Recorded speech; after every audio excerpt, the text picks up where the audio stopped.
Writers, there are writers in the room. Who's got a novel that they've never finished writing? Hands. I want to see hands. Yeah. One of mine was something that I called a going of age story. It was about a man who, in his twilight years, begins to realize he is aging in reverse. He is a professor of history and politics, and as he finds renewed vigor and youth, he sees one of his old students become a revolutionary and a despot. His country is thrown into chaos, and around the time his student is assassinated, he begins to realize he is once again aging forward. 3 lifetimes, at least, he will be forced to live.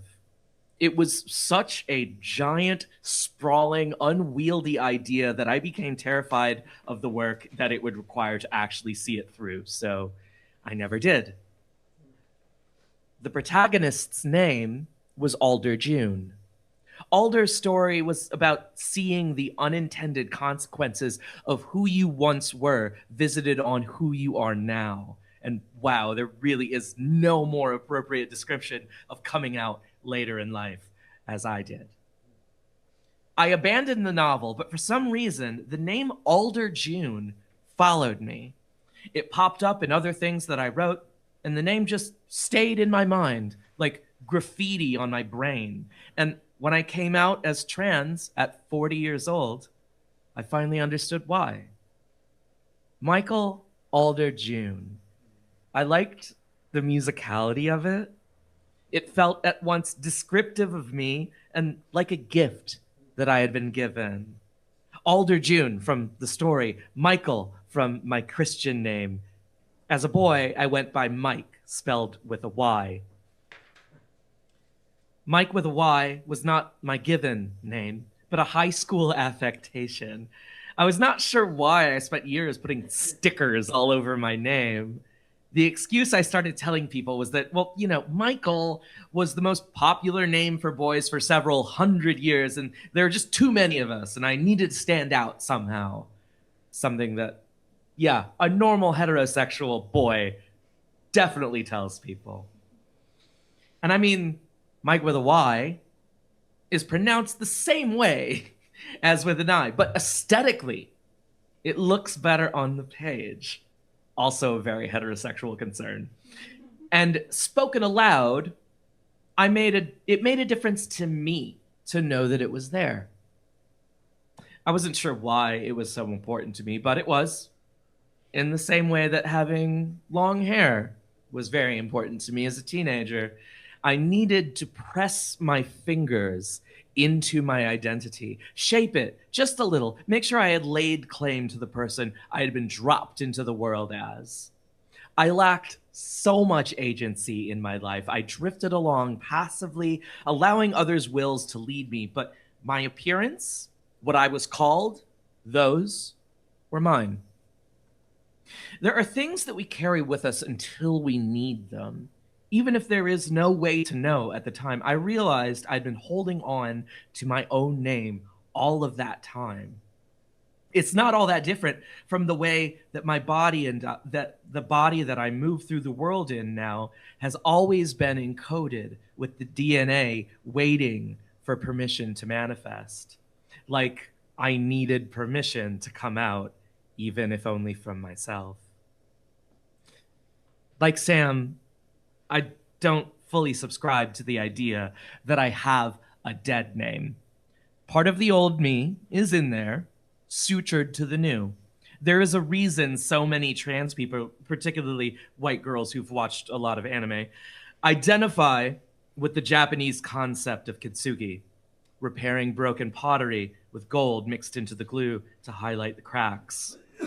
We have all of us ripped ourselves apart and patched ourselves back together, and part of our pride is fully displaying the stitches and the scars. I keep mine right up front. Michael, June. The living and the dead connected by a sturdy wooden bridge. Many of the pilings that Venice was built atop are made from alder trees. Some days, most days, That is the single bit of stability in my life as the rest continues to pull and rip and shake apart as the violence of transition pounds at the foundations. You invited me in, it tells me. Allow me to do my work. Naming myself is as much about reaching backwards as forwards. Knowing myself truly goes beyond this body and this life. Who did I come from? I am a Filipina, and being Filipina goes beyond this life. Before the Spanish spent centuries taking what was not theirs, the pre-colonial Philippines were largely animist and matriarchal. One of the most prominent figures were a group of people called the Babaylan. They were what we might characterize now as the spiritual leaders of a given village. They provided guidance, they performed rituals, prepared medicines, they were the keepers of oral traditions, and they were all women. Because the cultures of the Philippine Islands in the 14th century regarded women as closer to the ancestral plane, they were the ones who could communicate with the spirits. And among their numbers were people we would recognize today as transgender women. Spanish monks wrote about Babaylan who, upon closer examination, turned out to be men living, working, dressing, getting married as women. As a weird queer girl from a Filipino family, a girl who at once blesses and curses her family as its writer, a girl who talks to the moon, a girl who saw ghosts as a kid. That's an entirely different essay. I love that I have this ancestral explanation for why I am the way that I am. There is a historical vindication in my transness.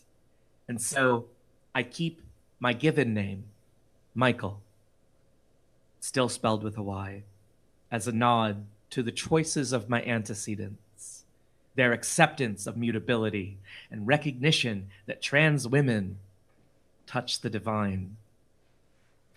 And there is a progression forward in my transness. I am the new Babaylan. I am the world waking from hibernation. I am light and life and the warmth of summer. I am June. Thank you. Yeah.